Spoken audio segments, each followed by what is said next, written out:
Hello and welcome everybody to the Brotherly Love Breakdown. This is episode 1, hosted by yours truly, Matt, and I'm here with Dwayne. And we are sorry today, we are not together right now, so the audio is going to be a little fuzzy because I currently have him hot-wired to a speaker and talking through the speaker through FaceTime, so Oh yeah. I'm just going to talk about what this is about. This is episode 1, so we are both huge Philly sports fans, but when it comes to the college football, I am a Penn State fan and he is a Tennessee fan. So our channel is mostly going to be about Philly sports, but we are definitely going to talk a lot about the other teams and stuff. But just some topics today that we want to discuss for our episode 1 is the NFL trade deadline. Some crazy trades went through. MLB free agency with some big names on the market like Kyle Tucker and Alex Bregman. Today in college football, Penn State almost upset Indiana. Eagles, Packers, Monday Night Football. Can Philly go 7-2, and what will the Packers do to stop Saquon? And our last topic today, Heisman favorites, who me and Bryn think are going to win the Heisman and who we think have the best chance. Is there anything you want to say before we start, Bryn? Go Vols. Alright! So, we were both Eagles fans, of course, I already said that. We are pretty happy with what Howie Roseman provided with us for the trade deadline. 2 corners and an edge rusher, probably our most needy. We're going to discuss the first trade that went through. I think it happened on a Friday or Thursday. Michael Carter from the Jets for John Mechie and a pick. I don't know what the details were to that right now at this moment. But then another trade went through later. Jair Alexander from the Baltimore Ravens for a 6th round pick, and we got a 7th round pick back. And then probably the biggest move of this Eagles trade deadline was acquiring 26-year-old star edge rusher from the Miami Dolphins, Jalen Phillips, who is very happy to be here, only for a 3rd round pick. So I'm going to start it off with you, Bryn. What do you think about this deadline? What do you think Howie did, and what was his mindset going into it? His mindset was finding some guys that he thinks fit well into this defense. Jair Alexander, former All-Star in the Packers, had a little bit of a down year with the Ravens first season, only playing in 2 games, had only 5 tackles on the season. Mm-hmm. So I think the reason for that is the Ravens didn't utilize him to what his potential could be. With Michael Carter, it was just a piece of depth that we thought we could use in the cornerback position. Obviously, with the weaker 2 sides on TV Ringo and Adoree Jackson. Mm-hmm. No hate on those 2. We love them, but they're not the best. And then Jalen Phillips? Jalen Phillips, I think we just balled out. We got him for a 3rd round pick. We would definitely utilize him for his full potential, and hopefully the Dolphins are happy because no matter who they draft in the 3rd round is not going to be as good as Jalen Phillips. Alright, well, we'll wrap this up on the Eagles. How about we talk about maybe the craziest trade in a while? The Jets sent superstar corner Sauce Gardner to the Indianapolis Colts for, 2 first-round picks and wide receiver Adonai Mitchell? Yeah. That wasn't all. The Jets are in full sell mode. They gave superstar defensive tackle Quinnen Williams, traded him to the Dallas Cowboys for, I think it was just 1 first-round pick, a couple other picks, and wow, I have no words. I really thought the Jets were going to be contenders this year, especially after their game against Pittsburgh week 1. They put up a good fight. And I think I see them trading Quinn Williams. I just don't see a world where they should have traded Sauce Gardner. Yeah. I mean, he could have been a piece. I mean, now you're putting into the possibility in 2027, hoping that Jeremiah Smith goes in 2027, and getting Jeremiah Smith. I just don't know how confident I would be without Sauce Gardner as a corner. I mean, they do have Jarvis Brownlee, who has showed that he is a good corner. It's just going to be interesting moving on to see how this Jets team has been awful this year, see how they're going to play. Another big trade was wide receiver from the Raiders, Jacoby Myers, got traded to the Jacksonville Jaguars for, forget what that was, what they got back, but that was a good trade. I think the Jags show that they're all in this year, and with the absence of Brian Thomas Jr. and Travis Hunter, they need someone to step up in the wide receiver room. They have Parker Washington. He's not bad. But, I mean, they needed to get somebody like Jacoby Myers, who does not drop a lot of balls. Trevor Lawrence is going to ball out with Jacoby Myers, especially when BTJ comes back. Oh, yeah. What trade do you think really, cemented this trade deadline other than the other ones I talked about? Really, the one that cemented it, I think it has to be the Sauce Gardner and the Colts one. Really, I feel like the Colts really lost that trade. Sauce Gardner hasn't led up to his rookie year, and agreed. For 2 first-round picks, that's like your future right there. So you're putting a lot of faith into that guy, and you're hoping Sauce Gardner absolutely balls out like he did his rookie season. Now, it could just be the Jets' effect. It looks like Sam Darnold, and now he's balling out with the Seahawks, last year with the Vikings, so who knows what could happen. All right. Well, I'll say that'll wrap it up for today with the trade deadline. Do you have anything else to add from the trade deadline, Bryn? I feel like every team had a goal, except the Dolphins. The Dolphins did not do anything besides give up Jalen Phillips. They did absolutely nothing. But every team had a goal to get at least one guy, or not give up any of their guys, and they were successful, and they hope to fulfill those guys' potential and utilize them to their best ability. Agreed. All right. Well, everybody, we are now moving on to our second segment out of 5, MLB free agency. Now, me and Bryn Strength, we're really not that educated in MLB offseason. We don't know a lot about signings and club options. But I know we do know some big names, like Kyle Tucker, Bregman.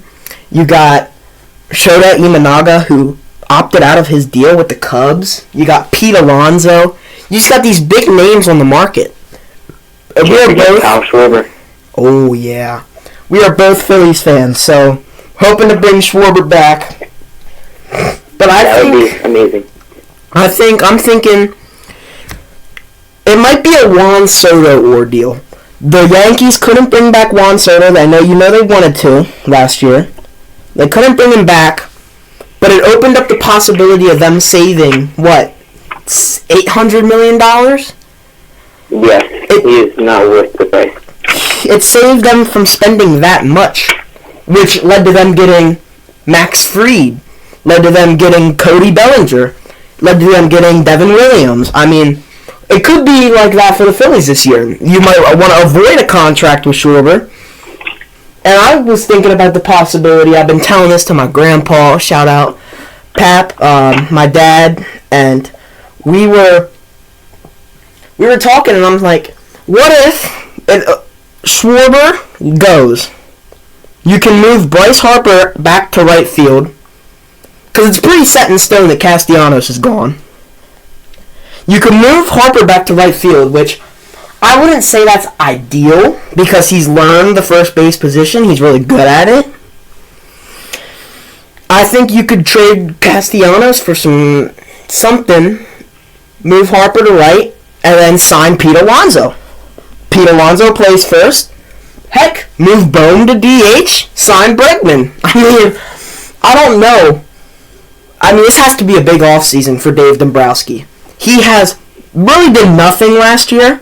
It just has to be, other than getting Jesus Luzardo, which was a trade, he has to make a big deal this season, this offseason, to make me feel comfortable on how the Phillies are moving into the 2026 season.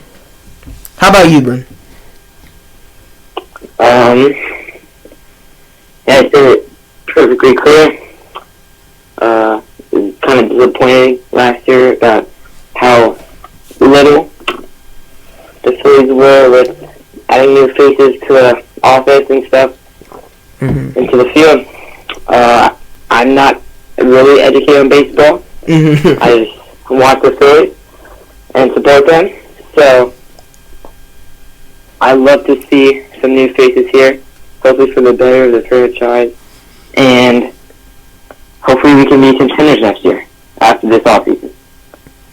I think a big thing going into this season is, can they add some dudes that can score some runs in the postseason? I mean, we lost to a Dodgers team that was mediocre.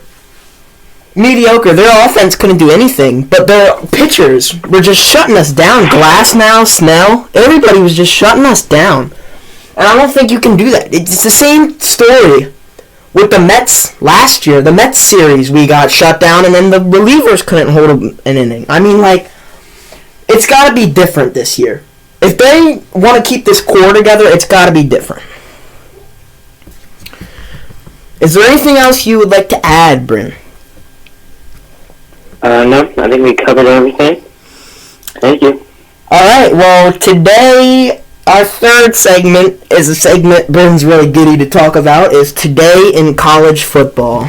I'm going to start it off with maybe the game of the day, at least for me that I watched, was Indiana versus Penn State. I don't have a lot of words. Penn State was just getting beat. I mean, Indiana didn't look that strong, I would say. Penn State held in there. I mean, it was 20-7 in the third quarter. And what really disappoints me is Penn State came back. Penn State came back and took the lead 24-20. All they had to do was keep Indiana from scoring a touchdown, which they couldn't. And they lost on a shout-out to Omar Cooper Jr., number 3 wide receiver for Indiana. Dog. I mean, how do you catch that? I don't know if you've seen that, Bryn, that catch. One toe. The one toe drag swag. Barely got his foot in. I mean, as a Penn State fan, I gotta say that was awesome. Mendoza got hammered. He just got that ball out, and it was caught. But talk about some other games today. Really nothing too crazy other than Oregon and Iowa. Oregon, I'm not sure about Oregon. I mean, they're up and down, I feel like. They could be a good team, but they just don't look like they're a good team. And I'm not 100% on them. The final score was 18-16. Oregon won off a game-winning field goal. But, I mean, it was pouring down rain in Iowa City. Not much they could do. And that's realistically it in college football today. I'm sorry, guys. Well, let's get into a different story in college football. Unranked Wisconsin beat the number 23rd ranked team, Washington Huskies. You want to hear this stat, Bryn? Their starting quarterback, Wisconsin's starting quarterback, only had 8 passing yards. Their backup, the whole game, their backup had 16 passing yards. Whole game. Wow. They won by 3 points. Wow. That is... I don't have any words. It's just, their punter, Wisconsin's punter, had more passing yards than their than their quarterbacks. Any of their quarterbacks. That's unreal. I mean, that's just unreal. Well, since there's not a lot in college football today, are you okay, Ben, if we're done with this one? Oh, wait, never mind. Yeah, I was going to say one more game that I saw. Vanderbilt-Auburn? Vanderbilt-Auburn. Holy crap. Number 16, Auburn took down... No, number 16, Vanderbilt. Number 16, Vanderbilt. Took down Auburn. Diego Pavia? Heisman? Question mark? We'll get into that later. 377 passing yards and 3 touchdowns versus their backup quarterback. Ashton Daniels, after Jackson Arnold got benched, he puts up some numbers. 353 yards, 2 passing touchdowns, and 2 rushing touchdowns. So 4 total touchdowns. This game was just, oh my gosh, looking at this box score. Went into overtime. Vanderbilt won off of a 4-yard game-winning touchdown. Is Vandy legit this year? I don't know, Bryn.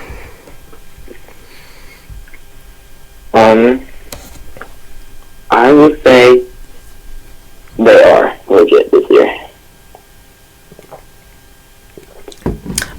It's I hard don't to think go on. there's anything to be worried about, but from past seasons, what we saw from them, they have definitely rebuilt this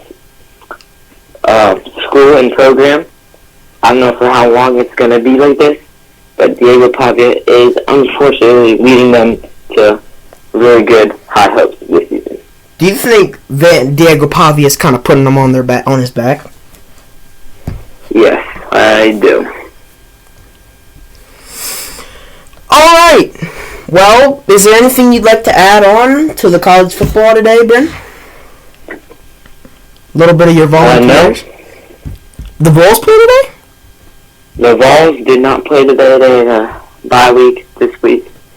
And trying to hopefully regroup from that Oklahoma game. That was rough.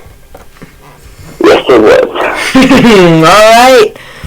Well, with that, we're going to move on to our 4th segment, and probably going to be a long one. Eagles, Packers, Monday Night Football. Brent, I'll let you start off. What are your thoughts on this game? How do you feel about the new edge rush room with BG coming back, Nolan Smith off the IR, and Jalen Phillips? And then lastly, what are your keys to beating this Green Bay Packers team in Lambeau? My tease, I'm going to start with the tease. The tease is the offense has to get going. This Packers defense, with the addition of Michael Parsons, they've been doing pretty well, obviously on the run. And Saquon has to find his old self from last year, hopefully to reset this week, as I just got him on fantasy football. And yeah, it's gonna be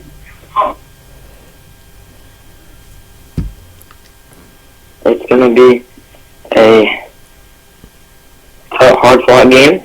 Obviously, I think the Eagles are gonna win, and they just gotta play on defense. Obviously, a huge loss for the Packers in losing Tucker Kraft with a torn ACL out for the rest of the season. I don't know if that's going to play effect into this game, as Christian Watson came back not too long ago in the season from that torn ACL he suffered, but you just hate to see it. And another key thing that I think takes the Eagles to win is that run defense. Obviously not as good as last season. The weakness to key guys like Milton Williams to free agency. He was a dog in the Super Bowl. Just stopping Josh Jacobs, not allowing that run game to get going, because I don't think that the Packers have any true wide receiver one material. Yes, they got Matthew Gordon in the draft, but really, I don't think he's stood out to enough for me. Does not have a touchdown. Classify him as largely number 1.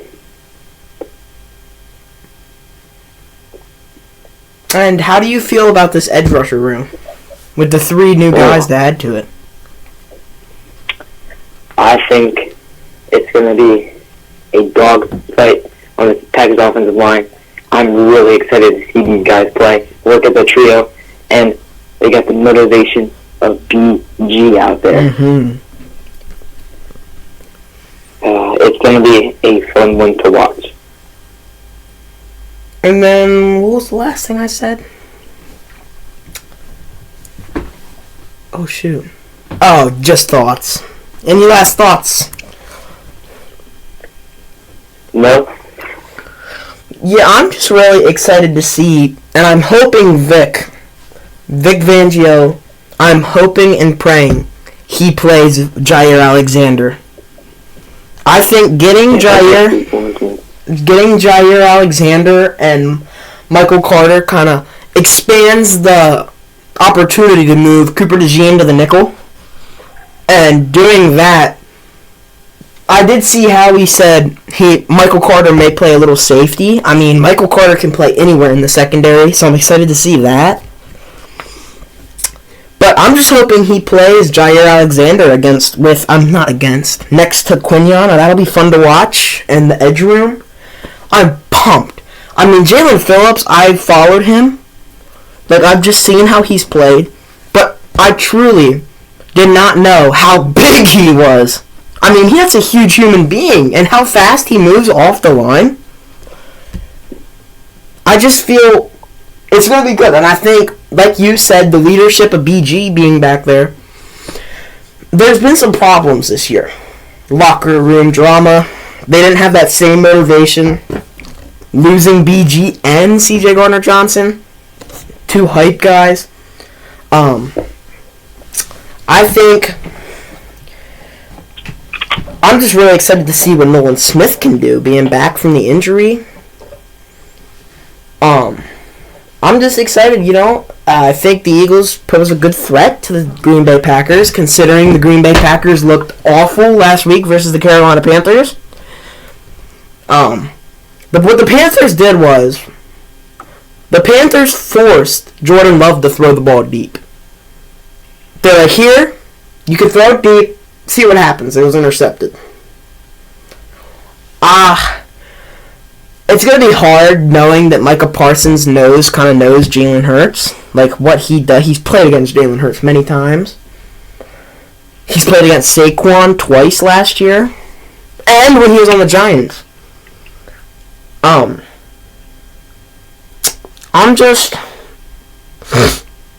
It'll be a dogfight, like you said. I don't know. It could go either way, I'd say. I could see the Green Bay Packers going up with a good threat, but, I mean, just to throw it out there, Matthew Golden has no touchdowns on the year.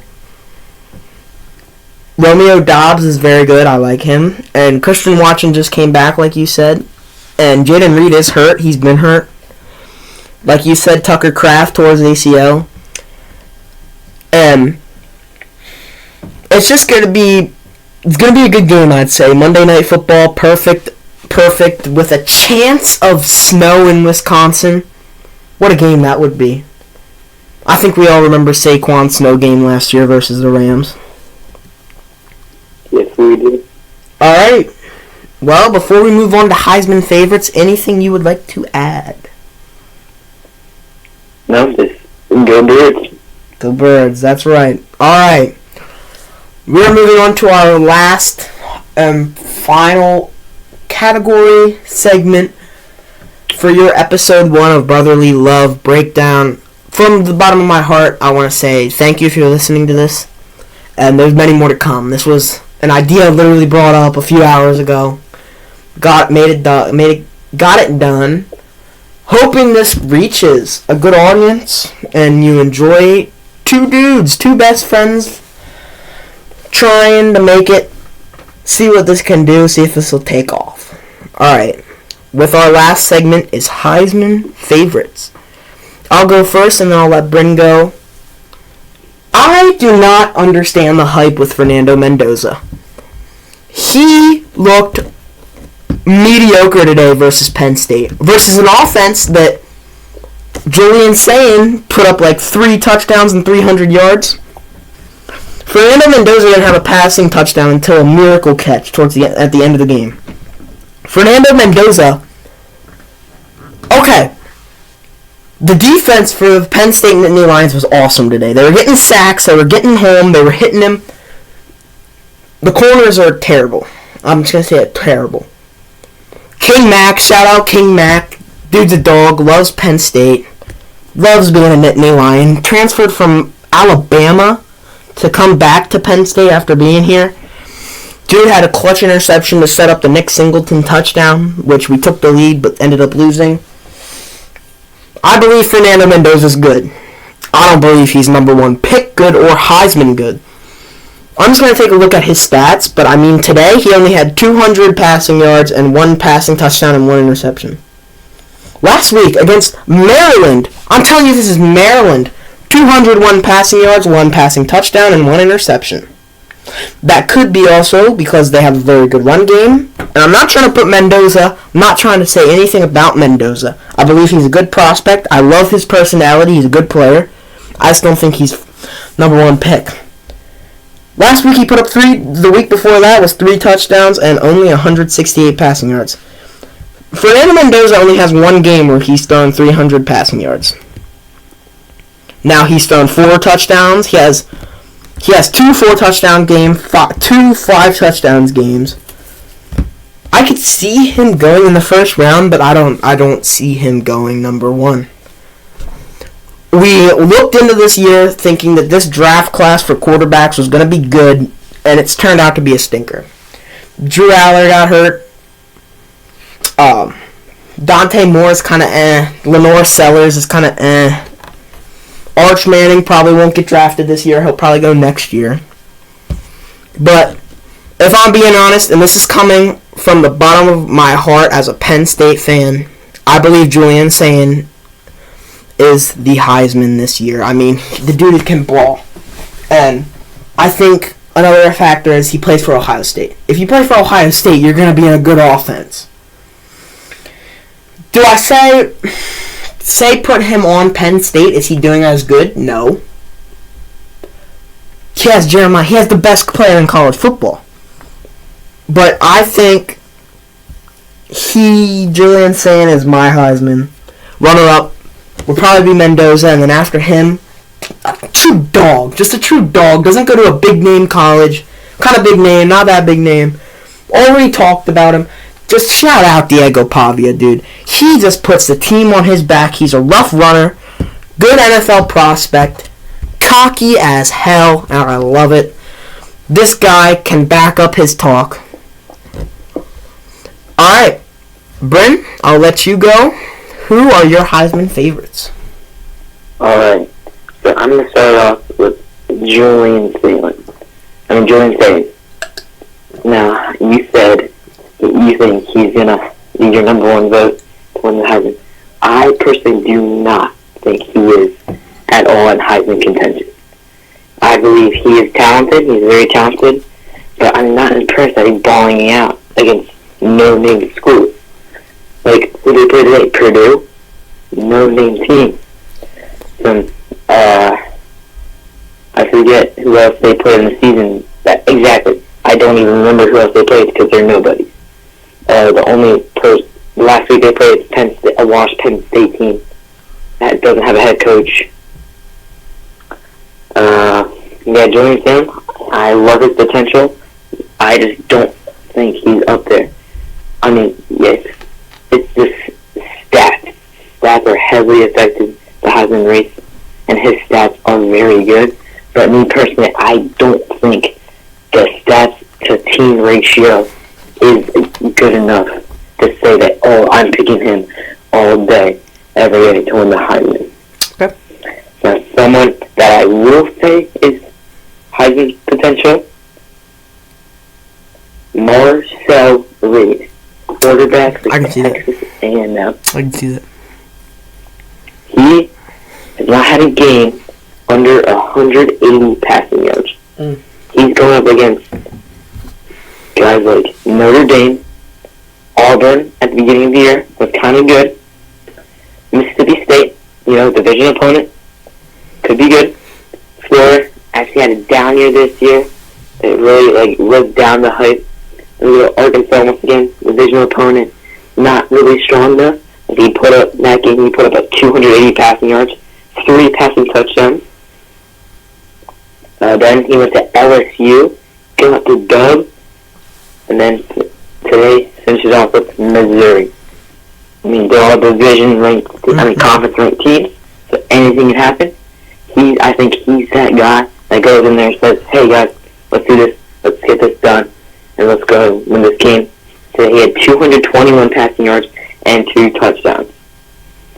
Now, if he does not win it, I think my second guy to pull up is Diego Pavia. This man has put the team on his back, really rebuilding this Vanderbilt team. Close one today against Auburn. It's really hard to say because their defense was a little, I think they weren't ready to come into this SEC game and be like, oh, hey, it's only Auburn. We got this dub. No, Auburn put up a fight. Mm-hmm. But, oh my gosh, let me see this. Diego Pavia has not put up a game with less than 225 passing yards. Oh my God. 125 passing yards. Oh my God. I think corrected. 125 passing yards. That would have been a stat.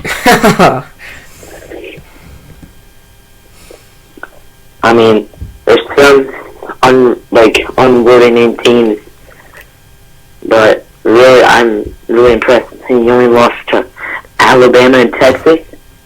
2 powerhouse teams.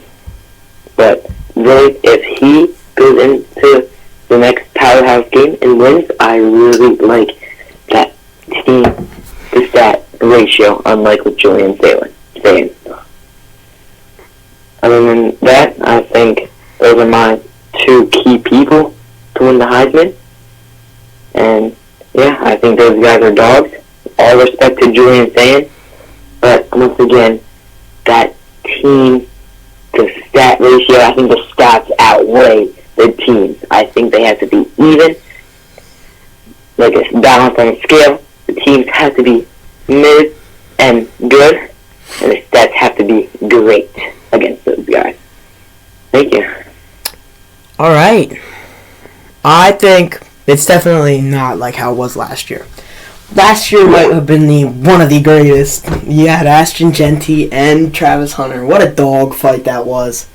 Still believe Ashton Genty was robbed, but we can leave that to another day.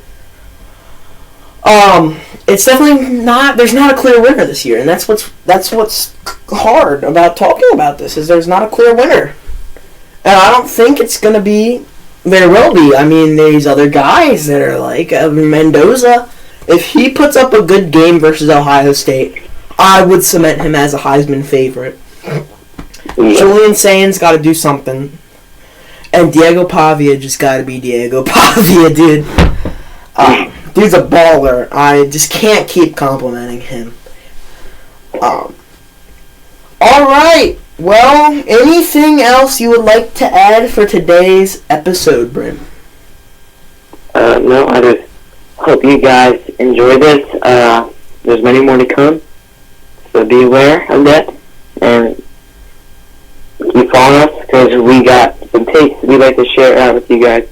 And just really appreciate you tuning into this podcast today. Thank you. Yes, sir. Yes, sir. All right, everybody. Thank you from the bottom of our hearts. We just want to hope that you guys enjoy this. There will be, like he said, much more to come. More takes, more predictions, more talk as the MLB offseason goes on. And we'll have to educate Bryn some more, huh? And, alright, thank you for listening to episode 1. Goodbye, guys. Hope you enjoyed. See ya.